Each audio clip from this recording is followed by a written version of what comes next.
오늘 우리들에게 주시는 하나님의 말씀은 요한복음 8장 34절에서 36절까지의 말씀입니다.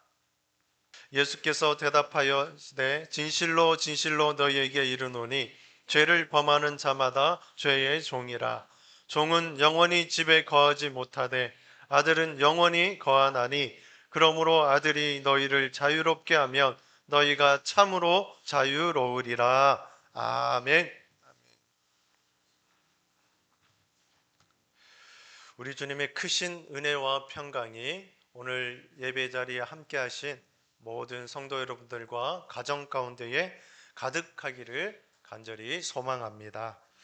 우리가 말씀을 나누기에 앞서 우리 옆에 분들과 또 좌우 앞뒤 성도 여러분들과 함께 우리가 인사를 나누면 좋을 것 같습니다. 우리 함께 눈을 맞추면서 이렇게 인사를 해보기를 원합니다. 함께 예배하게 되어서 너무나도 기쁩니다.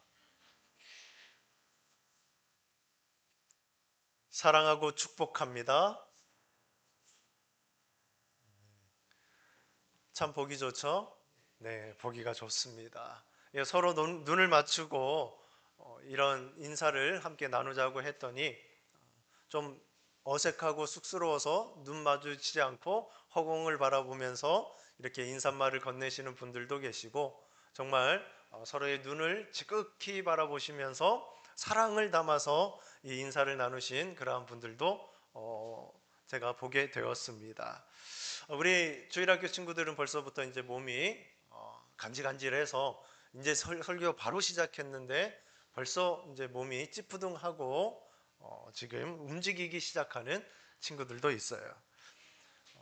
뭐 다 괜찮습니다. 우리가 이렇게 한 예배당에 모여서 함께 하나님을 예배하고 또 찬양할 수 있는 그 자체가 너무나도 큰 은혜요, 우리에게 큰 복인 줄 믿습니다. 하지만 우리가 지금 이렇게 누리고 있는 이러한 평화로운 주일 아침, 이 여유와 웃음이 결코 그냥 주어진 것은 아님을 우리가 깨닫게 되어집니다.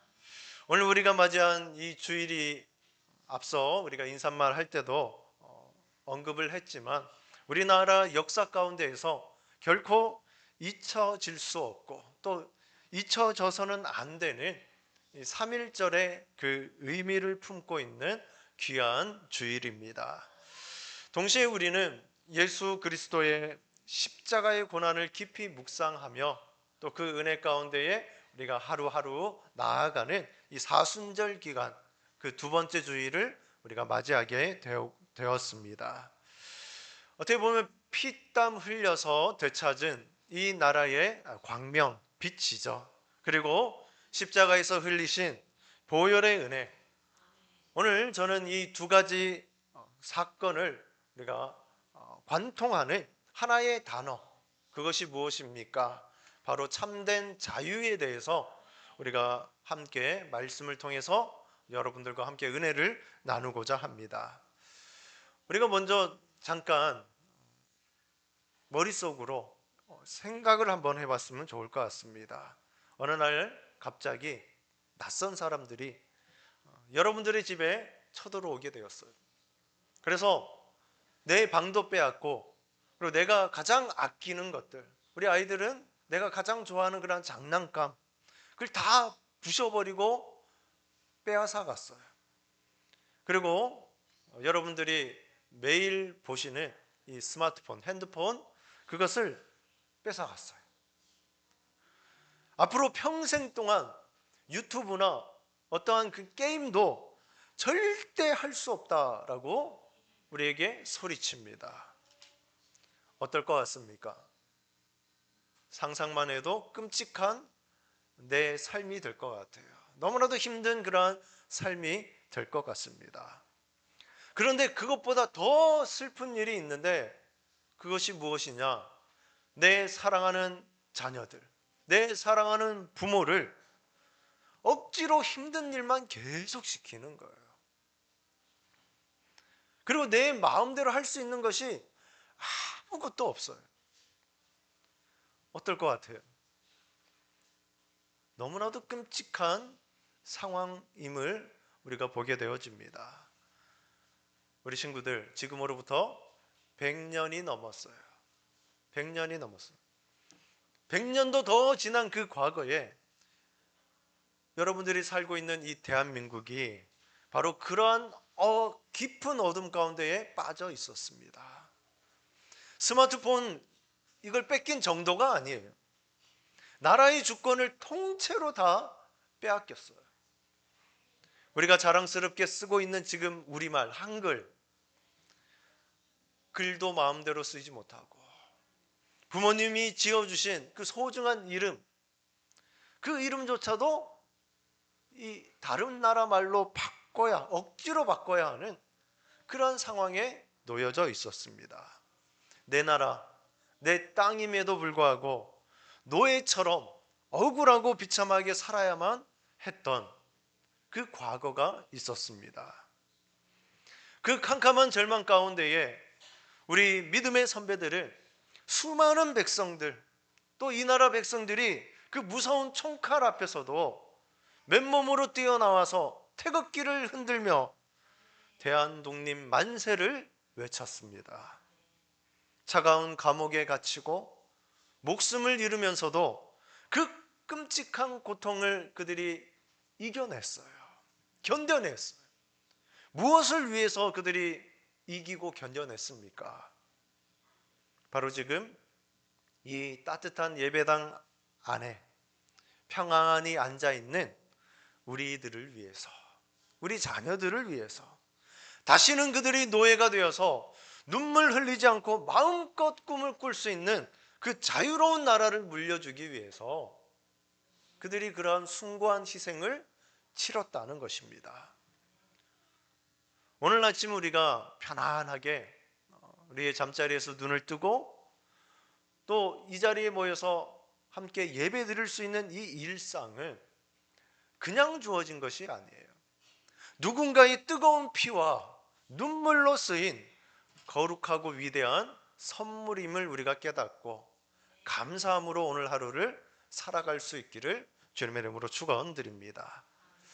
그런데 사랑하는 성도 여러분, 오늘 우리가 읽은 이 요한복음 8장 이 말씀을 가만히 들여다보면 우리 인간의 영혼 깊은 곳에는 이 나라를 빼앗긴 것보다도 더 끔찍하고 더 근본적인 그 문제가 숨어 있다라는 것을 우리가 보게 되어집니다.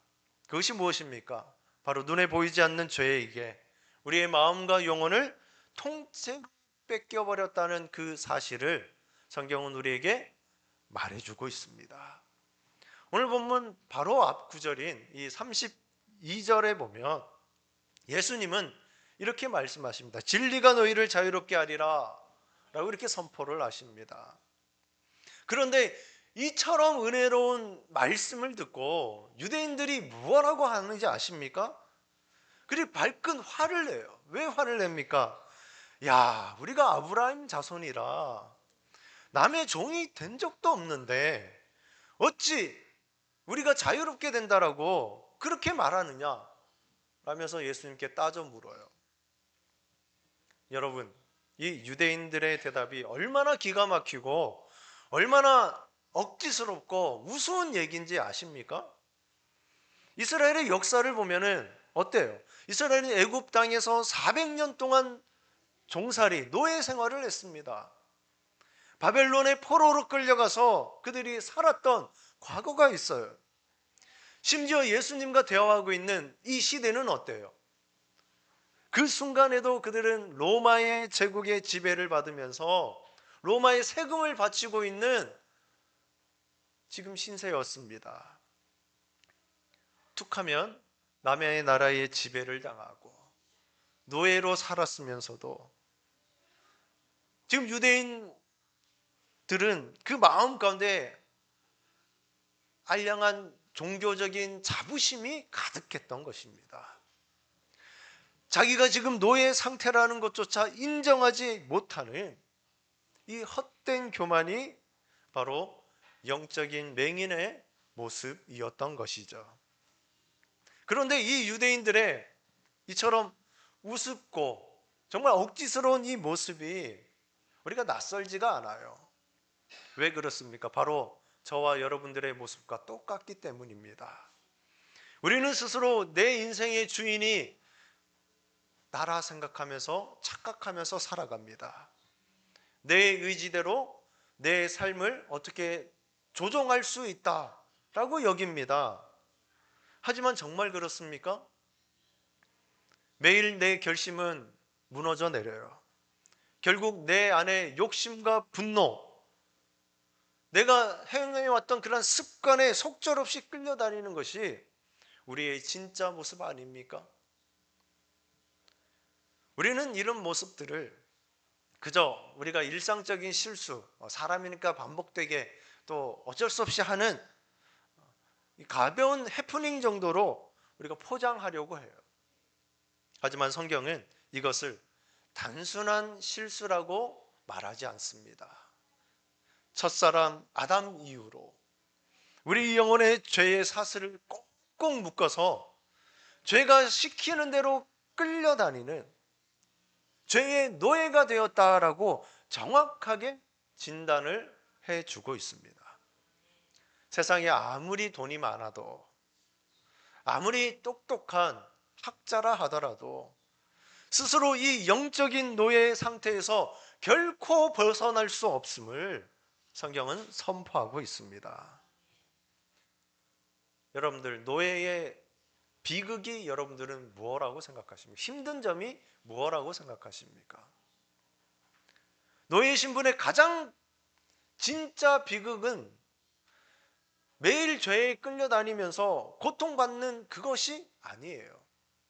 뭐가 가장 큰 비극일까요? 소속에 있는 거예요. 소속. 이 비참한 현실을 예수님께서는 35절에 이렇게 말씀하십니다. 종은 영원히 집에 거하지 못하되 아들은 영원히 거하나니. 이 말이 무엇입니까? 노예는 가족이 아닙니다. 식구가 될 수 없어요. 아무리 주인 집에서 평생을 그가 뼈 빠지게 일한다 하더라도 주인의 유산을 받을 상속자가 될 수 없습니다.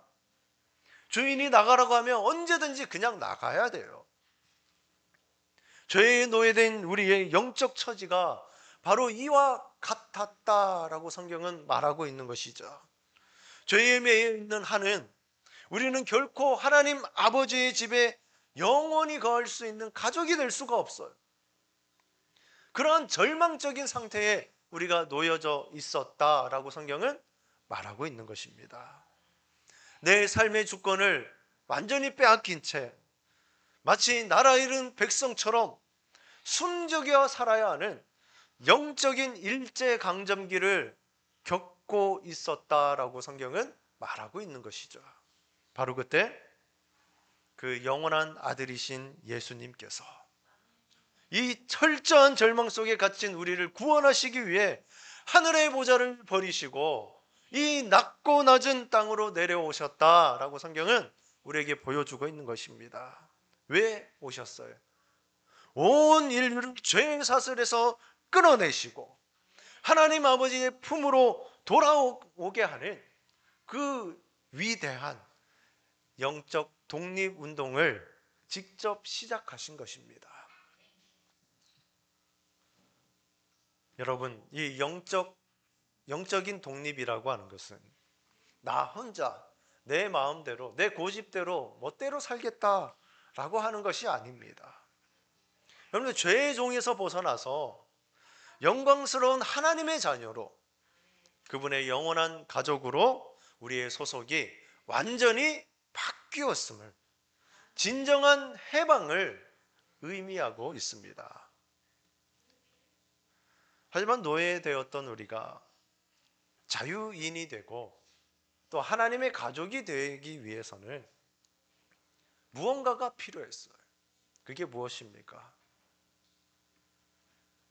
우리의 죄의 값을 치루야만 하셨어요. 누군가 그 엄청난 이 몸값을 대신 치러야만 했습니다.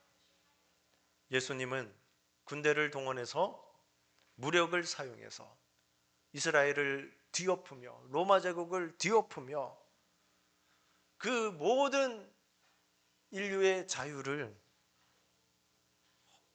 내어주신 것이 아니었습니다. 대신 우리를 올가매고 있는 정말 이 죄의 엄청난 빚을 직접 갚아주시기 위해서 친히 십자가라고 하는 그 끔찍한 사형틀에 오르셨어요. 대신 우리를 올가매고 있는 이 죄의 엄청난 빚을 갚아주시기 위해서 그 끔찍한 십자가를 지셨던 것을 우리가 기억할 수 있길 원합니다. 죄가 단 하나도 없으신 그분이 우리가 맞아야 할 그 채찍을 대신 맞으시고 우리가 당할 그 조롱을 대신 당하시고 십자가 위에서 물과 피를 아낌없이 쏟아내셨습니다. 예수님의 그 철저하고 완벽한 희생 때문에 우리는 마침내 이 죄의 사슬을 끊고 이제 더 이상 죄의 종이 아니라 하나님의 사랑받는 자녀가 되는 그 진짜 자유, 그 놀라운 은혜를 우리가 얻게 되었습니다. 그래서 오늘 보면 36절에 오늘 이 예배 가운데 모인 우리 모든 세대를 위해 이렇게 선포하고 있는 것입니다. 그러므로 아들이 너희를 자유롭게 하면 너희가 참으로 자유로우리라. 아멘. 나를 살리시기 위해서 나에게 영원한 가족의 신분과 자유를 주시기 위해서 자신의 전부를 내어주신 이 십자가의 은혜, 이 은혜 앞에 우리가 엎드려 감사와 찬양을 올려드리는 것, 이것이 사순절을 지나는 우리의 가슴 깊이 새겨야 할 진리의 말씀인 줄 믿습니다. 그럼 우리가 이 십자가의 보혈로 참된 자유도 얻고 하나님의 거룩한 자녀가 되었는데, 그러면 우리가 매일의 삶 가운데서 어떤 모습으로 살아야 마땅하겠습니까? 자유를 얻었으니 이제 내 맘대로 살아야 되겠습니까? 내 욕심대로 막 살아도 되는 것일까요? 우리가 상식적으로도 아닌 거 알잖아요. 그렇게 산다고 하는 것은 예수님의 그 희생, 그 은혜로 우리가 하나님의 자녀가 되었음에도 불구하고 다시 죄의 종의 모습으로 우리가 돌아가는 것과 다를 바가 없다는 것이죠. 올해 우리 새벽 침례교회 가운데에 주신 이 비전이 무엇입니까? 가족됨을 회복하자라고 하는 것입니다. 사실 우리가 이 가족이 나를 더 힘들게 할 때가 더러 있습니다. 우리 집에서 혹시 치약 짜는 것 때문에 이렇게 다퉈 본 적 있으시죠? 없으신가요? 중간부터 짜지 마라. 그죠? 이 치약 짰으면 이 뒤에는 이렇게 좀 밀어서 앞으로 좀 갖다 놔라. 양말 좀 제발 뒤집어 벗지 마라. 그죠? 제가 제 아내한테 그 샤워나 머리를 감고 난 다음에 항상 듣는 소리가 있어요. 좀 이 머리카락 정리 좀 해라 라고 이렇게 들어요. 여러분들, 우리가 이처럼 하나님의 자녀로 사랑으로 살아간다고 하지만 우리가 사소한 것에서부터 이렇게 분노하고 다투고 그것이 우리 연약한 모습 아닙니까? 우리가 정말 예수 그리스도께서 십자가에서 보여주신 그 은혜와 사랑, 그것이 우리의 삶 가운데에 흘러 나올 수 있기를 원합니다. 우리 부모님들과 또 어른 세대들은 우리 자녀들에게 율법적인 잣대를 우리가 들이밀지 않기를 원합니다. 예수님이 그러셨듯 정말 끝없는 용서와 따뜻한 이 사랑의 품으로 그들을 안아내는 이 영적인 쉼터가 될 수 있는 우리 어른들이 될 수 있기를 원합니다. 우리 자녀들은 부모님을 욱하는 마음으로 여러분들이 대하지 않았으면 좋겠어요. 이제 사춘기를 이미 지난 친구도 있을 거고 또 지나게 될 친구도 있을 거고 지금 사춘기인 친구들도 있을 거예요. 그때 제발 부모님에게 욱하는 마음으로 대하지 말고 나를 정말 아껴주고 사랑하는 그 부모님을 바르게 볼 수 있는 우리 친구들이 될 수 있기를 원합니다. 학교에서도 친구들에게 먼저 따뜻한 손을 내밀고 왕따 시키지 말고 서로 아껴주고 사랑하는 우리 친구들이 될 수 있기를 또 원합니다. 이게 바로 우리의 삶 가운데에서 작은 예수로 살아가는 성도의 삶인 줄 믿습니다. 예수님께서 보여주신 그 사랑, 그 섬김, 그 길을 우리도 살아내야 하는 거예요. 이제 말씀을 우리가 맺기를 원합니다. 우리가 이 땅 가운데에서 육신의 평화를 누리며 하나님을 예배할 수 있도록 피 흘려 이 나라를 지킨 우리의 선조 또 믿음의 선배들의 그 희생을 우리 결코 잊지 말아야 할 것입니다. 그리고 그보다 먼저 영원히 멸망받을 우리 영혼을 살리시려고 십자가에서 자기 생명을 다 내어주신 예수 그리스도의 그 구속의 은혜, 그거는 정말 잊어서는 안 되는 것입니다. 내가 스스로 자유롭다, 스스로 내가 이루었다라고 하는 그러한 모든 교만, 그거 버리고 온전히 십자가 앞으로 나아가는 이 사순절 기간이 될 수 있기를 원합니다. 오늘 함께 한 자리에서 예배하는 우리 새벽교회 모든 성도 여러분들, 우리가 예수 그리스도께서 십자가에서 주신 이 참된 자유를 여러분들의 삶 가운데서 매일 누리며 은혜 가운데 거하기를 간절히 원합니다. 그래야 날마다 감사와 기쁨이 넘치는 하루하루가 되어지고 서로를 뜨겁게 사랑하는 너무나도 행복한 하루가 되어지고 세상 속에서 넉넉히 승리하는 영광스러운 믿음의 가족들이 될 수 있기를 우리 주님의 이름으로 간절히 축원드립니다. 우리 같이